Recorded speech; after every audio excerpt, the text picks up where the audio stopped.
দেখুন কি কৌশলে কৃত্রিম জলাবদ্ধতা তৈরি করে মাছগুলোকে পূর্বে পাতা ফাঁদের ভিতরে নিয়ে ফেলছে আনোয়ার গুলবা। তো দর্শক, আজকে আরেকটা অভিনব মাছ ধরার টেকনিক আপনাদের সাথে শেয়ার করব আনোয়ার গুলবার, যে প্রসেসে তিনি পাহাড়ি প্রবাহিত ঝর্ণার পানির মধ্যে একটা কৃত্রিম জলাবদ্ধতা তৈরি করেন, যে পানিগুলো জমে গিয়ে পরবর্তীতে একটা নির্দিষ্ট ফাঁদের ভেতর দিয়ে পানি প্রবাহিত হয়, যার নিচে ছাকনি রয়েছে, ছাকনির উপরে সবগুলো মাছ জমা হয়ে যায়। আর আপনারা জানেন যে প্রবাহিত পানির উল্টো দিকে সাধারণত উজানের মাছগুলো চলার চেষ্টা করে, আমাদের দেশের কই মাছগুলো একই প্রসেসে চলে। আর আনোয়ার গুলবা জানেন মাছদের স্বভাব কি, আর মাছদের স্বভাব বুঝেই তিনি তার ফাঁদগুলো তৈরি করে থাকেন। আচ্ছা, ভিডিও শুরুতে আমরা দেখতে পাই যে একটা ইন্ডাস্ট্রিয়াল পাইপ, যেটা মূলত ডেট ওভার হয়ে গিয়েছে বা ময়লার ভাগাড় থেকে তিনি এটাকে সংগ্রহ করে নিয়ে এসেছেন।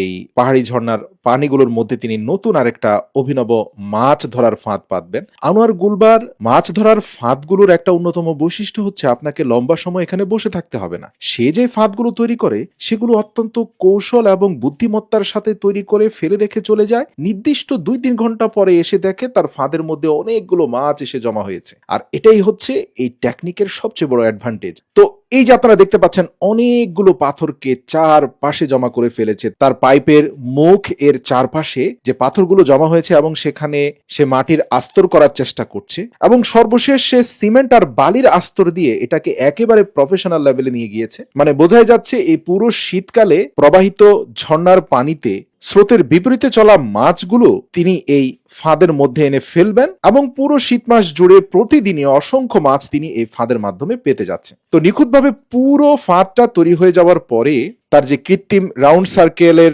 ড্যামটা রয়েছে, নিচের দিকে অনেকগুলো 2 ইঞ্চি পুরুত্বের লোহার রডকে কেটে কেটে একটা মজবুত শক্ত ছাকনি তৈরি করলো। এর উদ্দেশ্য হচ্ছে একেবারে ছোট পোনা জাতীয় মাছগুলো যেন চলে যায়, কিন্তু মাঝারি সাইজের এবং বড় মাছগুলো যেন রয়ে যায়। তো পরবর্তী দিনে আমরা দেখতে পাই যে পাহাড়ি ঝর্ণার স্রোত অনেক বেড়ে গিয়েছে, এবং এই স্রোতের সাথে মাছগুলো লাফঝাপ দিয়ে চলে যাচ্ছে। এখন যে কোনো ভাবে তার এই নির্ধারিত ফাঁদের ভেতরে যেন ঝর্ণার পানির প্রবাহ আসে, এজন্য প্রাকৃতিক পানি প্রবাহের মধ্যে বাধা সৃষ্টি করতে হবে। কৃত্রিম বাধা সৃষ্টি করে জলাবদ্ধতা তৈরি করলেই সব পানি আস্তে আস্তে তার এই ড্যাম দ্বারা প্রবাহিত হয়ে পাইপ দিয়ে পানি কেটে যাবে, কিন্তু মাছ রয়ে যাবে। আপনারা দেখতে পাচ্ছেন চারপাশে পাথর দিয়ে সে তার নির্দিষ্ট যে পরিমাণ জলাবদ্ধতা প্রয়োজন সেটা তৈরি করতে সক্ষম হয়েছে। আর সাধারণত স্রোতের বিপরীতে চলা মাছগুলো এরকম ড্যামে এসে আশ্রয় নিয়ে থাকে। আর আপনারা দেখতে পাচ্ছেন মোটামুটি 2 থেকে 2.5 ঘন্টার মধ্যে অনেকগুলো মাছ তার এই ছাকনির উপরে এসে জমা হয়েছে, সেগুলো লাফঝাপ দিয়ে উপরে উঠার চেষ্টা করছে, কিন্তু সে এতটাই বৈজ্ঞানিকভাবে এটা তৈরি করেছে যে মাছগুলো লাফ দিয়ে বের হয়ে যেতে পারবে না,